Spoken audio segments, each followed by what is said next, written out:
Di chapter sebelumnya, para pasukan pertahanan dan aliansi Murim mati-matian bertahan dari serangan Hornjackal.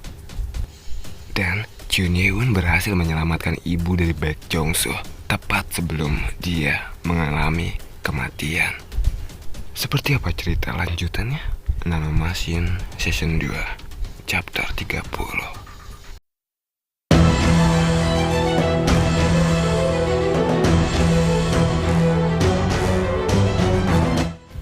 Pedang udara melesat jatuh seperti hujan. Kekuatannya tak tertandingi. Ratusan Hornjackal yang mendekati bunker karena bau daging dan darah manusia terbunuh. Melarikan diri tak ada gunanya. Hal yang paling menakutkan tentang Sky Flash adalah seberapa tepat ia menargetkan musuh. Koordinat musuh ditampilkan di mata Jun Ye-won yang membuka augmented reality, dan Hornjackal ditandai dengan tanda merah. Ratusan pedang udara dapat dikendalikan karena kekuatan komputasi nano. Ini adalah kombinasi seni bela diri dan teknologi. Apa-apaan itu? Ada apa di sana? Bu Hyandong yang sedang melihat bunker dari dinding pertahanan terkejut.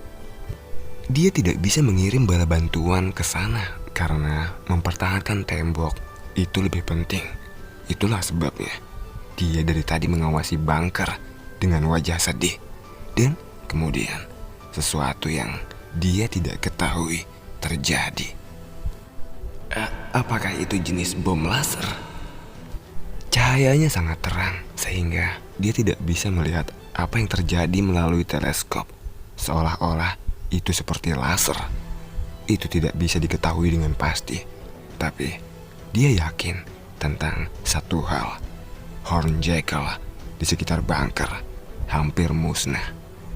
Sedangkan Hornjackal yang lain merasakan bahaya. Mereka menjauh dari bunker dan menuju ke arah dinding pertahanan.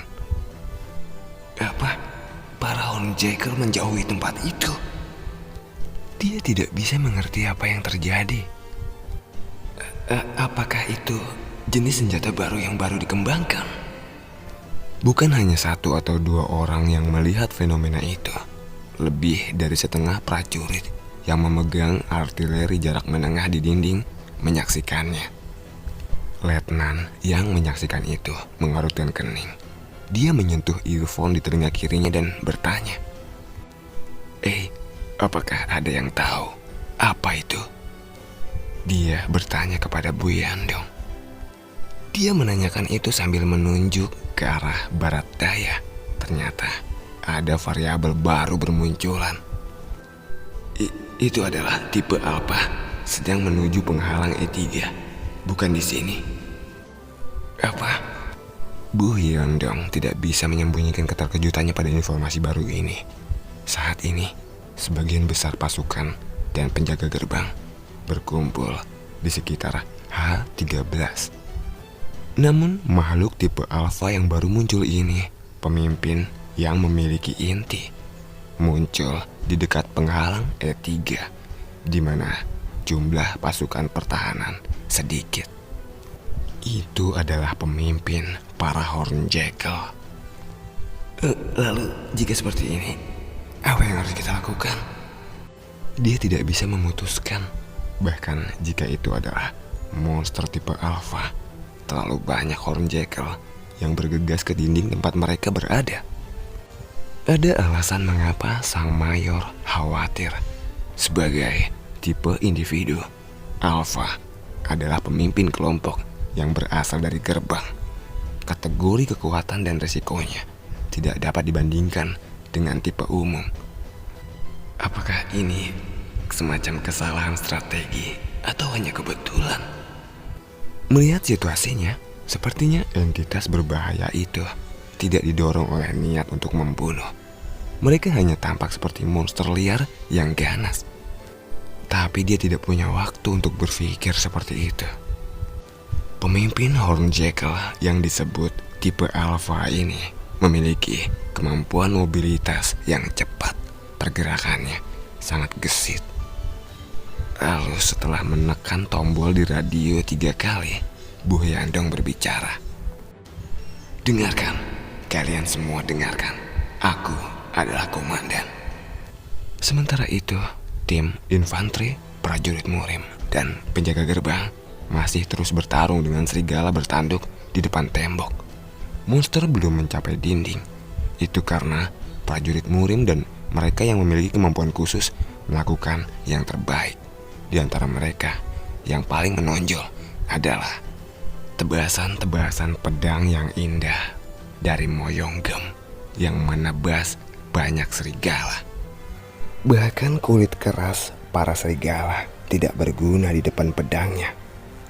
Di sisi lain, ada orang lain juga yang membunuh lusinan Hornjackal sendirian. Setiap gerakannya membunuh 4 Hornjackal sekaligus. Dia menggunakan jurus pedang petir. Jurus pedang petir mengerahkan kekuatan besar di tangan Peng Nonggyum yang berasal dari klan Peng. Jurus itu terlihat luar biasa. Itu terlihat lebih kuat dari milik tetua Moyonggem. Presiden Six Rotois yang menyaksikan itu, Yeom Ki-seop, menggigit bibirnya.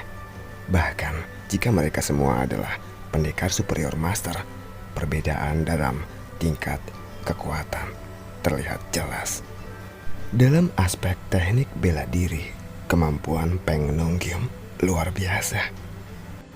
Tapi jika dibandingkan dengan pemuda itu, dia tidak ada apa-apanya. Presiden Six Rotois teringat akan Chun Ye-won. Dia dipaksa untuk duduk berlutut dan diperlakukan seperti junior. Dia bahkan tidak ingin memikirkan situasi itu lagi.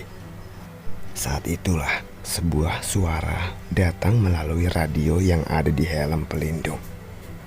Ini adalah komandan dari Menara Komando. Ini pesan darurat. Makhluk tipe Alpha, entitas berbahaya, pemimpin mereka telah mendekati penghalang E3. Prajurit murim dengan gerak kaki ringan dipersilakan untuk bergerak ke sana. Gerak kaki ringan yang dimaksud adalah teknik ringan tubuh. Itu adalah teknik dasar yang dipelajari semua pendekar murim.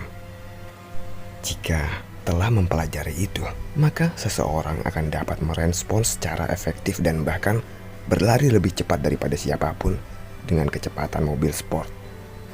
Oleh karena itu, komandan meminta bantuan para prajurit murim. Makhluk tipe Alpha, itulah yang mereka incar. Crystal Core milik pemimpin mereka. Para pendekar murim berpikiran sama. Mereka tidak bisa membiarkan orang lain mendapatkan itu. Tanpa berlama-lama memikirkannya, Yeom Ki-seop segera pindah ke arah barat daya. Lalu, dia bukan satu-satunya yang melakukan itu. Sekitar lebih dari 30% para pejuang murim yang berada di dinding D13 telah melakukan hal yang sama. Ini menjadi pertempuran untuk memperebutkan Crystal Core makhluk alfa. Jadi semua orang mengincarnya ya. Baiklah, biarkan ayah yang menuju ke sana terlebih dahulu. Kau silakan pimpin orang-orang di perusahaan kita dan ikuti aku. Baik. Moyonggem dan Moyong Yisun juga bergegas pergi.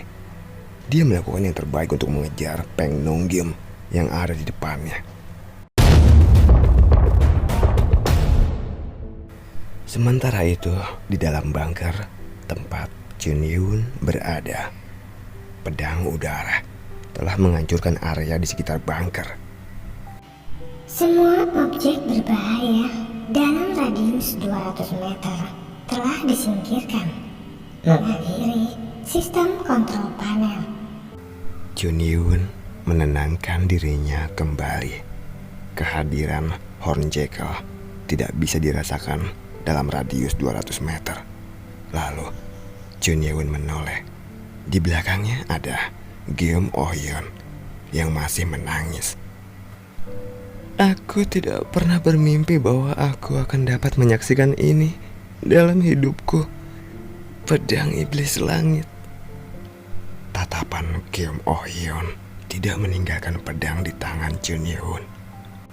Ketika dia melihat pedang yang seharusnya menjadi legenda, dia tidak bisa mengendalikan ledakan emosinya. Membungkuk dengan kepala di lantai, dia berkata, Aku minta maaf karena aku tidak segera mengenali Anda untuk melihat Chunma hadir di zamanku. Aku sangat menghargainya. Aku tidak, kultus iblis diberkati. Mendengar kata-kata itu, Chun Ye-hun hanya mengangguk tanpa mengatakan apapun. Seperti halnya Baek Jong-so, Kim Oh Hyun juga berpikir bahwa Chun Ye-hun adalah Chunma yang baru. Chunma setelah Chun Ye-hun. Sedangkan Chun Ye-hun sendiri tidak ingin menjelaskan semuanya. Jadi dia membiarkan mereka berasumsi apa yang mereka inginkan. Dan wanita itu berbicara lagi. Aku telah mendengar dari Direktur Go bahwa sekte iblis saat ini sedang mencoba menyatukan kekuatannya dan membangun kembali dirinya atas nama ketua yang ada di penjara. Mata Chun Ye-hun menyipit saat mendengar kata-katanya. Kim Oh Hyun melanjutkan omongannya.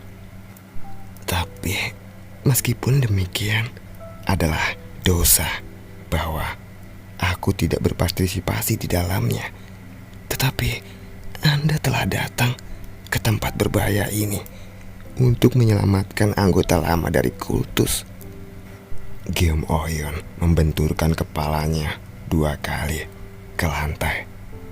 Setelah mendengarkan kata-katanya barusan, mata Chun Ye-hun berbinar. Mereka sedang mencoba membangun kembali sekte iblis. Jika ucapannya itu benar, maka perusahaan Langit Hitam yang telah dibubarkan tidak benar-benar menghilang. Mereka bahkan berencana untuk membangkitkannya secara diam-diam. Ketika dia tidak bisa mengenaliku, wanita ini ternyata salah mengira aku sebagai orang lain. Chun Ye-hun mengonfirmasikan pikirannya. Kim Oh Hyun lalu mengangkat wajahnya yang menangis. Aku tidak mengira bahwa sekarang Lord sudah menjadi begitu dewasa. Aku hanya melihat Anda ketika Anda masih kecil. Mantan ketua pasti akan sangat senang. Sepertinya dia salah mengira bahwa Chun Ye-hun sebagai cucu atau putra dari ketua perusahaan Langit Hitam. Wahai Chunma. Wanita itu terbatuk. Sepertinya itu bukan batuk biasa. Darah mengalir di bibirnya. Setelah diperiksa lebih dekat, bagian putih di matanya memerah. Tapi itu bukan karena air mata. Chun Ye-hun mendekat dan mencoba merasakan denyut nadinya. Energinya terasa sangat lemah. Ada apa dengan dantiannya? Chun Ye-hun mengerutkan kening.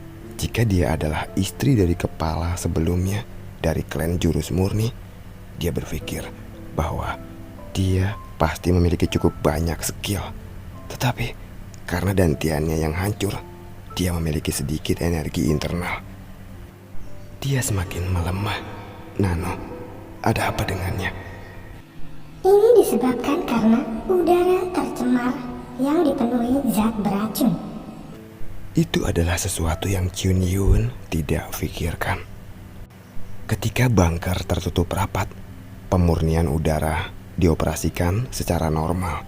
Tetapi ketika Horn Jekyll masuk membuka pintu, udara dari luar masuk ke sana. Semua prajurit dan penjaga gerbang dan bahkan prajurit murim di luar mengenakan pakaian pelindung. Kondisinya sedang tidak baik-baik saja. Lalu dia memperhatikan bahwa kualitas udara turun begitu dia melintasi dinding. Namun itu tidak berpengaruh pada Chun Yeon karena dia berada di level master surgawi. Tuan, aku baik-baik saja. Sudah, Anda jangan berbicara dulu. Chun Yeon memasukkan energi internal ke dalam tubuhnya dan mengulurkan tangannya untuk mengusir udara tercemar di sekitarnya dan menggantinya dengan angin. Chun Yeon juga mampu mengendalikan angin karena dia telah menyerap inti roh angin. Dalam radius 10 meter, udara di sekitar sudah aman. Lalu wanita itu mengangkat kepalanya dan bernafas secara nyaman, seolah-olah bernafas menjadi lebih mudah. Namun tubuhnya telah tercemar racun, jadi dia harus dirawat dengan cepat. Aku tidak bisa terlalu lama di sini. Di sekitar bunker sekarang sudah tidak ada Hornjacker lagi karena mereka semua telah menghindari tempat itu. Saat ini mereka berdua harus menuju ke dalam tembok pertahanan. Chun Yeon segera menggendong tubuh wanita itu. Geum Oh-yeon melambaikan tangannya karena dia merasa malu. Tuanku, jangan, aku tidak pantas. Diamlah, aku akan membawamu ke tempat putramu berada. Apa? Dia digendong Chun Yeon, seolah-olah dia berada di kereta kecepatan tinggi. Tempat di sekitarnya terus berubah dengan cepat.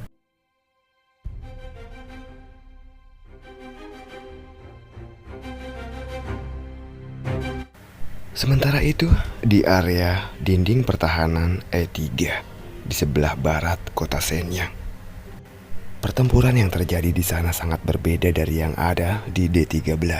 Terjadi sekitar 200 meter dari dinding. Terlihat di sana salah satu dari penjaga gerbang kelas B, Tae Pyong. Wajahnya di dalam baju pelindung telah basah oleh keringat. Brengsek, ini benar-benar monster. Lengan kanannya gemetar hebat. Bahkan tanpa diagnosis dari dokter, dia tahu bahwa tulang di lengannya telah hancur. Meskipun dia mampu membela diri dengan kekuatan sistem telekinesis, dia tidak mampu memblokir kekuatan penghancur dari monster itu. Pemimpin. Yang Tae Pyong melihat di mana Do Jung Rak sedang bertarung melawan sesuatu. Ukuran dari monster yang dilawan Do Jung Rak berbeda dengan Hornjackal pada umumnya. Ukurannya beberapa kali lebih besar dan bahkan sepertinya hampir lebih mirip dengan bus, dan memiliki tanduk besar di punggungnya. Itu makhluk tipe Alpha, pemimpin para Hornjackal. Satu pukulan dari monster itu membuat Do Jung Rak terbang lebih dari 20 meter. Makhluk ini berbeda dari makhluk kelas C